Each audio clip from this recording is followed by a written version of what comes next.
If you're wondering which 4K monitor are worth your money, stick around. After we run through each product, I'll give you my personal take. Would I buy it or would I skip it?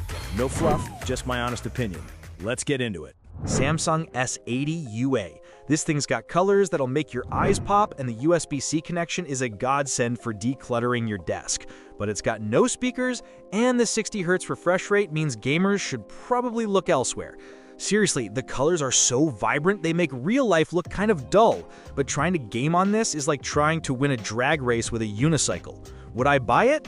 Maybe, if I just wanted a pretty screen for work and my laptop already had decent speakers. Acer XV275K. This monitor is ridiculously bright, making it great for sunny rooms, and it's got a fast refresh rate for a 4K display, but the input lag at 60 Hz is a real buzzkill, and it has some weird issues with fast movements. It's like having a supercar that can only go fast in a straight line. Awesome until you need to, turn. Would I buy it? No, the input lag issues at lower refresh rates are a deal breaker for me, even with that sweet, sweet brightness. Asus ProArt PA279CV. This monitor is a fantastic budget-friendly option for photographers with its Kalman color calibration. But its HDR performance is pretty weak, and it's limited to a 60 Hz refresh rate. It's like getting a gourmet meal for the price of a burger, but the fancy sauce is just ketchup in a different bottle. Would I buy it? Yes, if my main gig was editing photos for the web and I wasn't made of money.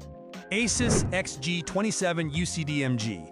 The 27-inch 4K OLED on this thing is so sharp, it'll make your old 1440p monitor look like you've smeared Vaseline all over it. But there's a risk of burn-in, and the black levels can look a bit washed out in a bright room. The image quality is just chef's kiss, but that burn-in risk is like having a hot new phone with a battery that might just decide to quit on you forever. Would I buy it? Yes, because that sharpness is just too good to pass up, and I'm willing to baby it a bit to avoid burn-in. Dell UltraSharp U32 UE25QE. This monitor is an absolute unit, with more ports than you can shake a stick at, and a massive 32-inch screen. But it has no speakers, and it's not an OLED, which is a bit of a letdown for the price. It's a Swiss Army knife of monitors. Seriously, has a port for everything, but it's like they forgot to add the actual knife. Would I buy it? Maybe, if I needed a do-it-all workhorse for multiple devices and didn't mind using headphones or separate speakers. Samsung Odyssey Neo G8 S32 BG85. This thing is a monster with its 4K resolution and a ridiculously fast 240 Hz refresh rate, but good luck getting your graphics card to actually push that many frames without catching fire. The mini LED backlighting makes HDR content look amazing with deep blacks, though it's a bit of a diva and can show some ugly scan lines when you push it to its max refresh rate. Would I buy it? Yes, because seeing 4K at 240 Hz is an experience, even if it's just for 5 minutes before my PC starts weeping. Alienware AW3225QF. The Quantum Dot OLED panel on this Alienware is so gorgeous it will make you hate every other screen you own, but it also gobbles up so much power I'm pretty sure my lights flickered every time I turned it on. The colors are stunning, and the response time is basically instant. But like all OLEDs, there's that tiny voice in your head whispering burn-in every time you leave a static image on screen for more than 2 seconds. Would I buy it? Maybe, if I had a dedicated power plant for my gaming setup and a therapist to help me deal with my burn-in anxiety. The Asus PG27 UCDM. This Asus screen is another 4K 240Hz QD OLED that delivers incredibly sharp motion and even supports Dolby Vision. But for some reason, Asus decided you don't need speakers, so I hope you like wearing headphones forever. It's packed with features like a built-in KVM and DisplayPort 2.1, but it suffers from some annoying VRR flicker, which is like having a fly buzz around your head that you just can't swat. Would I buy it? No, because a monitor this expensive shouldn't cheap out on speakers, and its anti-flicker feature needs to, actually fix the flicker. LG 27GR93U. This LG is a solid 4K 144Hz monitor with fantastic text clarity and great colors out of the box, but its blacks look more like a depressing shade of gray in a dark room. It's bright enough to use in a sunny room and has HDMI 2.1 for your consoles, though the whole thing feels so plasticky and cheap you'll feel like you got it from a garage sale. Would I buy it? No. For this much money, I expect a monitor that doesn't feel like it's going to crumble into dust if I look at it the wrong way. Dell G3223Q.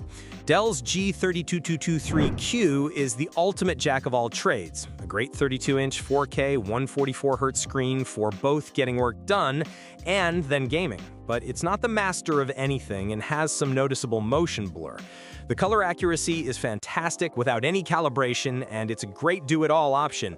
However, its reflection handling is so mediocre it basically doubles as a high-definition mirror if you have a window anywhere behind you. Would I buy it? Yes, it's a seriously compelling choice if you want one monitor to do almost everything really well without completely destroying your wallet. Gigabyte ARS FO32U2P. I'm pretty sure this monitor is from the future. With its absolutely stunning picture quality, popping highlights, and colors so vivid they'll melt your eyeballs in the best way possible. It packs a 240Hz refresh rate, a 0.03 millisecond response time, and DisplayPort 2.1, meaning it handles data so fast it doesn't even need compression. But get ready for an electricity bill that looks like a phone number, since this thing can be a power hog. Would I buy it? Yes, if my bank account could take the hit, this monster is an absolute win for both gaming and productivity, thanks to its jaw-dropping visuals and buttery smooth responsiveness. Asus ROG Swift OLED PG32 UCDP. This monitor is basically a transformer, giving you a dual-mode feature that lets you switch between a glorious 4K resolution at 240Hz for beautiful games and a ridiculously clear 1080p at 480Hz for when you need to try hard in competitive shooters. The OLED panel delivers an insane contrast ratio and mind-blowing HDR, but Asus did use a WOLED panel, which some snobs might say is a slight step down from QD OLED, probably to save a few pennies. Would I buy it? Yes, it's like owning two god-tier monitors in one, offering insane flexibility no matter what kind of gamer you are. LG 45GX950A. This absolute unit of a 45-inch ultra-wide monitor boasts deep, inky blacks without any of that annoying blooming around bright objects, making HDR content look spectacular. It also has a dual-mode feature, letting you switch between a massive 5120 by 2160 resolution at 165 Hz and a 2560 by 1080 resolution at a wild 330 Hz. But honestly, the 1080p mode on a screen this big looks blurrier than trying to read a book underwater.